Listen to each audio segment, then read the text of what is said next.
Patry. Merci beaucoup, Madame la Présidente. Bravo. D'entrée de jeu, j'aimerais vous indiquer mon intention de séparer mon temps avec la députée de Beauharnois-Salaberry. Il me fait particulièrement plaisir de prendre aujourd'hui la parole sur le critique au discours du trône parce que, Madame la Présidente, je vais essayer d'utiliser pendant 10 minutes mon temps, mais force est de constater que ce discours du trône possède à peu près aucun engagement en matière environnementale, mais bien au contraire, constitue un recul important par rapport à un certain nombre d'éléments dont je vais tenter de faire la démonstration aujourd'hui. D'abord, Madame la Présidente, il faut être conscient que le paradigme qui anime ce gouvernement, c'est de faire en sorte de multiplier les projets pétroliers et gaziers au Canada, tout en faisant en sorte d'éliminer le filet de sécurité environnementale qui devrait être essentiel dans une stratégie de développement durable. Et je prends, Madame la Présidente, en exemple la page 25 du discours du trône et je cite le gouvernement. Le gouvernement a adopté une approche équilibrée au chapitre de la réduction des émissions de gaz à effet de serre. Mais en même temps, ce qu'il nous dit, c'est qu'il a l'intention assez clairement de faire en sorte que de soutenir une mise en valeur responsable des ressources énergétiques et minérales du Canada, notre gouvernement démêlera le dédale de règlements qui complique inutilement l'approbation des projets pour le remplacer par des processus plus simples et plus clairs qui offrent une protection environnementale améliorée et surtout, j'ajoute, et une plus grande certitude à l'industrie. Qu'est-ce que ça veut dire, ça, Madame la Présidente, dans les faits? On l'a compris le lendemain lors du dépôt du budget. Le gouvernement nous a annoncé que les projets pétroliers, entre autres, ne seraient plus évalués par l'Agence d'évaluation environnementale du Canada, mais seraient plutôt évalués par l'Office national du Canada, l'Office national de l'énergie, qui constitue une branche du ministère des Ressources naturelles, une branche économique la branche économique du gouvernement. Et en ce sens, tout porte à croire que le gouvernement veut se lancer dans un développement important, effréné, des ressources énergétiques et pétrolières de l'Ouest, et ça au détriment d'un filet de sécurité environnementale. Mais Madame la Présidente, si ce gouvernement a l'intention de laisser tomber cette protection environnementale, il va falloir qu'ils comprennent qu'ils auront dans leurs pattes l'opposition du Bloc québécois. Parce que pour nous, au Québec, on doit faire en sorte que les projets, et on l'a vu par la création du Bureau d'audience publique en environnement au Québec, pour nous, le développement des projets doit se faire en consultation avec les collectivités.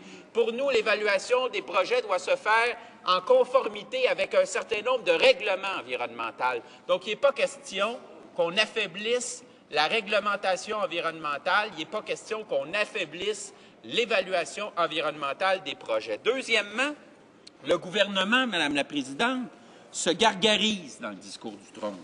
Le gouvernement affirme qu'il a l'intention de continuer à faire progresser la lutte contre les changements climatiques en agissant comme, écoutez ça, Madame la Présidente, comme chef de file mondial dans le secteur de la production d'énergie propre. C'est un mensonge éhonté, Madame la Présidente, que ce gouvernement qui a la prétention de se présenter devant la communauté internationale, de renier ses engagements de 1997 à l'égard du protocole de Kyoto, présente à la face du monde, Madame la Présidente, un discours du trône qui a la prétention de présenter le Canada comme un chef de file mondial en matière d'énergie propre. C'est totalement inacceptable, Madame la Présidente. Au contraire, l'intention du gouvernement, c'est de faire en sorte d'augmenter la production du pétrole issu des sables bitumineux. Et que va-t-il faire, Madame la Présidente? Je vais vous le dire, il va investir dans l'énergie nucléaire. Le gouvernement annonce 300 millions de dollars dans son budget, Madame la Présidente, qui a été déposé, pour faire en sorte de développer la filière nucléaire. Pas, Madame la Présidente, ces 300 millions pour développer des isotopes médicaux, pour faire en sorte d'aller chercher plus d'énergie pour produire plus de pétrole issu des sables bitumineux. Ce n'est pas nous qui le disons, Madame la Présidente. EACL, Énergie atomique du Canada, a signé une entente avec Énergie Alberta Corporation afin de mettre au point des façons d'utiliser des réacteurs nucléaires CANDU pour fournir la vapeur requise à l'extraction du bitume des sables et ainsi produire plus de pétrole. Ça, Madame la Présidente, ça vient texto du site Internet de ACL. Donc, ce n'est pas l'opposition qui invente des sornettes. Au contraire, c'est ce gouvernement qui fait en sorte d'avoir une politique économique, d'avoir une stratégie économique qui essentiellement est tournée vers les intérêts de l'Ouest et tout ça au détriment du Québec, Madame la Présidente. Troisièmement, ce gouvernement nous indique qu'il a l'intention de protéger l'environnement. Pourtant, qu'est-ce qu'on a vu dans le budget? On a vu un gouvernement qui a refusé de reconduire les fonds sur la recherche sur le climat. Il faut se rappeler là, que le gouvernement fédéral avait créé, il y a quelques années, il y a à peu près 10 ans, une fondation, la Fondation canadienne sur les sciences du climat et de l'atmosphère, qui faisait en sorte de financer des centres de recherche à l'Université de Sherbrooke, dans le comté de mon collègue de Sherbrooke, de faire en sorte de financer des centres de recherche à Montréal, à l'Université du Québec à Montréal. Ça s'appelle, si le gouvernement ne le sait pas, le centre Lesquer, Madame la Présidente, dont le budget essentiellement servait à financer des jeunes chercheurs en matière de lutte au changement climatique, de développer un modèle climatique pour plus être en mesure d'atteindre nos objectifs de réduction. Qu'est-ce que le gouvernement a fait? Bien, il a décidé de couper, puis il a décidé de ne pas reconduire le projet. Pourquoi, Madame la Présidente? Est-ce qu'on est surpris de ça? Non, on n'est pas surpris parce qu'au fond, le député de Beauce nous avait indiqué 3 semaines plus tôt dans une lettre ouverte qu'il ne croyait pas à l'existence des changements climatiques et aux fondements scientifiques reliant l'augmentation des émissions de gaz à effet de serre aux effets anthropiques et à l'activité humaine, Madame la Présidente. Donc, au fond, le député de Beauce avait ouvert la voie, avait tracé la voie au gouvernement pour son annonce du discours du trône, mais aussi son annonce sur le budget. Et ça va avoir des conséquences très graves, Madame la Présidente, parce que, ni plus ni moins, le Canada ne sera pas en mesure, lors des conférences internationales sur les changements climatiques, de présenter des rapports nationaux qui permettent d'évaluer l'impact des changements climatiques sur les différentes régions du Canada. Et donc, Madame la Présidente, c'est ni plus ni moins que de nier l'existence des changements climatiques.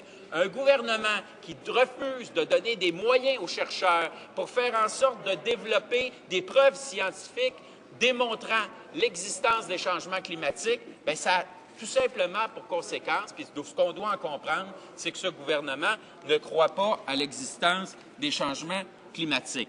Ce n'est pas surprenant parce qu'on avait entendu le premier ministre, lors de la conférence de Copenhague, nous dire, au fond, qu'il ne croyait pas au protocole de Kyoto, qu'il ne croyait pas que 1990 devait être l'année de référence, alors que les pays en développement, alors que l'Europe aussi, tous ceux et celles qui étaient pro-Kyoto croyaient qu'on devait faire en sorte d'utiliser 1990. Bien, on a un premier ministre, Madame la Présidente, qui s'est déplacé à Copenhague et qui a refusé, devant la communauté internationale, d'exprimer les positions du Canada.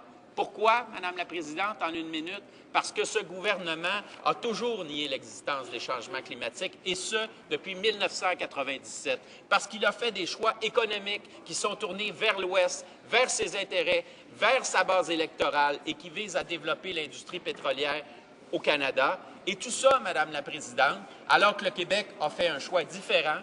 Le Québec, dès 1997, a fait le choix du protocole de Kyoto et il a fait le choix des énergies renouvelables. Encore une fois, Madame la Présidente, le discours du trône et le budget font la démonstration que nous avons deux visages au Canada, mais nous avons une seule vision, Madame la Présidente, tournée vers l'Ouest. Merci beaucoup. L'honorable député aura 5 minutes de questions après la période des questions. Déclaration des